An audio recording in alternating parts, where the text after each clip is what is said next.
selamat siang semuanya. Kembali lagi di Emergency Podcast. Hari ini aku Putri sebagai host Dan aku Tata sebagai co-host. Hari ini kita bakalan ngomongin topik yang makin memanas banget di era digital ini, yaitu menjaga persatuan dari ujaran kebencian dan hoax.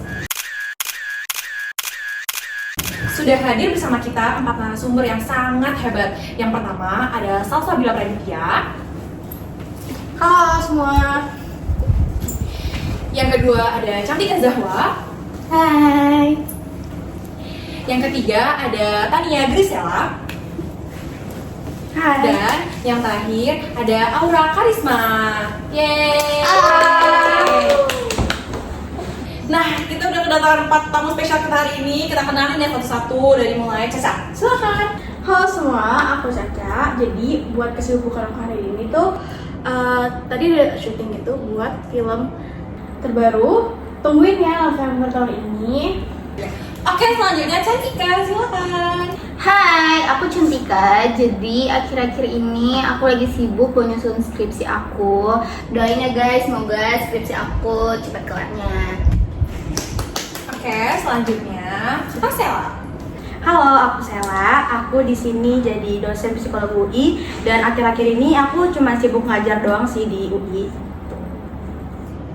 Wow, oke selanjutnya Kakak Aura, silakan.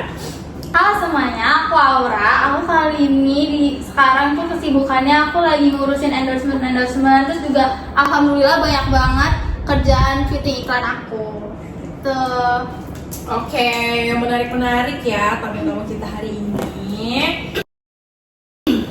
Nah, kalau dari Ibu Sela gimana nih pandangannya dari seorang dosen di UI? Apa yang menjadi akar dari cepatnya hoax dan ujaran kebencian ini menyebar? Kalau dari sisi psikologi itu biasanya dipicu oleh emosi negatif.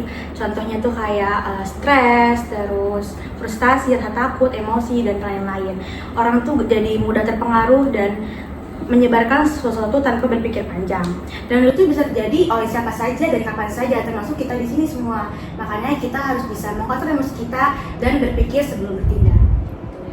Oke, untuk Kak Aura, kamu kan aktif banget nih di media sosial. Gimana kamu menyikapi fenomena ini? Kalau aku ini tuh udah menjadi makan sehari-hari ya, karena kebanyakan influencer juga sering banget dapet kayak ginian, berita-berita kayak gini.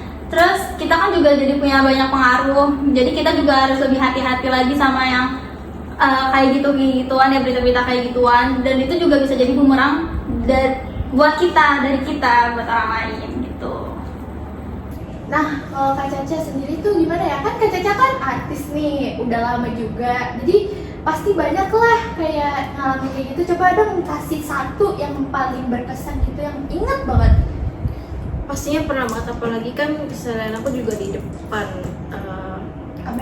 Kamera. wawancara, wartawan dan lain-lain, pasti ada aja gitu video-video yang seolah-olah tuh bikin aku tuh mengatakan hal-hal yang sensitif, padahal bukan. Dan itu sebenarnya aslinya itu full video dan aku nggak mengatakan seperti itu, tapi karena sekarang itu orang-orang pada mainnya di TikTok atau media sosial lainnya, jadi baik buat video-video yang di-cut dan diedit seolah-olah tuh aku ngomong sesuatu yang sensitif ya, yang enggak bener banget. Terus dari situ aku belajar bahwa kalau klarifikasi juga penting. Terus sebelum aku wawancara, aku harus memilah-milih kata-kata gitu sih. Oke, sekarang kita ke Cantika nih. Kamu sebagai mahasiswi gimana sih melihat peran generasi muda dalam menghadapi hoax ini? Mahasiswa harus jadi barisan terdepan dalam literasi digital. Tapi sayangnya tuh banyak banget yang ikut buat nyebar hoax karena cuman dia tuh pengen viral, terus karena diiseng doang. Pansos gitu ya, banyak banget ya sekarang ya. Banyak banget. Terus jadi kita tuh di kampus lebih sering dan harus lebih kayak dijadikan rutinitas buat diskusi terbuka. Terus juga kita harus sering-sering edukasi tentang hoax-hoax kayak gini sih. Saya sebagai dosen setuju banget sih sama Cantika, tapi perlu diingat nih, edukasi itu harus menyentuh hati juga, bukan sekedar tahu tapi empati gitu. Nah kalau dunia online ini juga aku juga banyak banget tekanannya buat tampil di depan banyak orang karena itu gede banget dan juga kita juga jadi takut dijadiin bumerang sama orang-orang.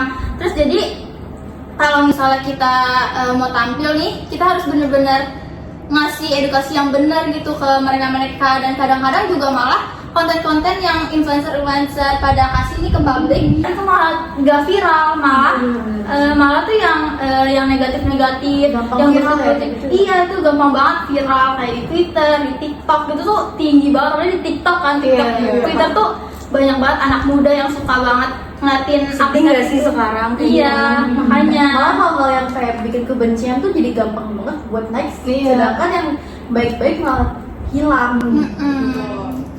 Itu ya bahaya banget ya, sekarang tuh era digital tuh kayak semuanya yang negatif tuh malah makin naik terus-terusan. Padahal kan kita di sini juga ya pasti ingin menuntun ke yang baik kan, tapi kayak ada aja sekarang ya, entah dari AI kan sekarang juga marah kan kayak diedit gitu. Apalagi kayak kalian nih yang berkecimpung di dunia entertainment-nya kayak gitu. Bener banget tuh kata Aura juga, kayak aku sebagai seseorang yang sering ada di layar lebar itu ngerasa kayak harus perfect, padahal kan kita juga manusia. Nah makanya tuh menurut aku kita harus spread lebih banyak positivity dibandingkan negativity. Setuju banget. Bener kan? Dan jangan sampai kita tuh malah ngasih panggung ke konten yang nyebar kebencian. Itu cuma kebencian doang, nggak ada hal-hal positifnya gitu. Terus sih menurut aku juga kayak kita tuh harus mengedukasi generasi sekarang buat jangan terlalu kepancing sama hal-hal yang negatif sih. Iya, hoax gitu ya. Karena kan banyak banget sekarang cepet gitu ya. iya apalagi Yang Twitter juga baru cepet banget klarifikasi viralnya. gitu. Iya. Makanya itu bahaya banget sih sekarang. Bahkan kayak minta maaf itu butuh sesuatu untuk naik dulu baru. Iya, lihat dulu. Iya benar. Ketahuan dulu ya ininya masalahnya baru sama hal kayak gitu. Iya. Nah, kita udah berbincang-bincang lama nih. Nah, ini kan udah disediain ada catai sama ada makanan. Makasih ya. Ayo dimakan. Makan, minum. Aman guys, enak banget loh. Parah, seger banget Manisnya guys. sih, manisnya pas. Rasanya Enak. banyak banget influencer kan pada beli.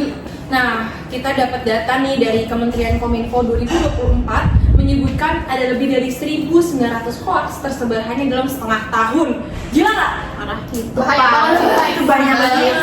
Setengah tahun guys, 1.900. Bayangin aku pernah dengar isu di kampus aku kayak tuh hoaxnya padahal cuma kecil tapi jadi gede banget sampai satu angkatan tuh ribut kayak bener-bener gede. Itu tuh cuma masalahnya karena satu kalimat tanpa konteks yang bener-bener kayak cuma satu kalimat doang itu bikin ribut satu angkatan. Wah, itu mah mulut tuh harimau banget ya. Tapi hoax kan bisa memicu konflik di kehidupan nyata kan? Iya. Cuma di komens doang, bukan cuma di media sosial doang, cuma di ternyata bisa jadi masalah yang besar juga Iya, kan? iya. Kayak hoaxnya dari mulut ke mulut, kita nggak tahu mana yang benar kan?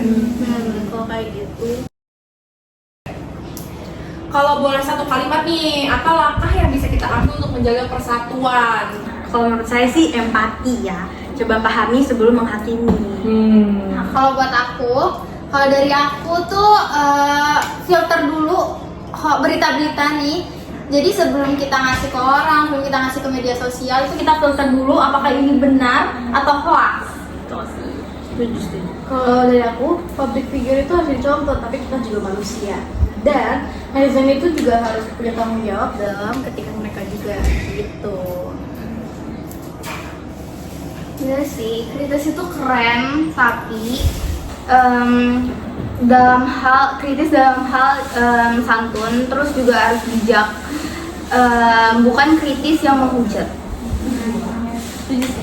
Saring sebelum sharing, satukan sebelum terpecah. Sampai jumpa di episode berikutnya di Emergency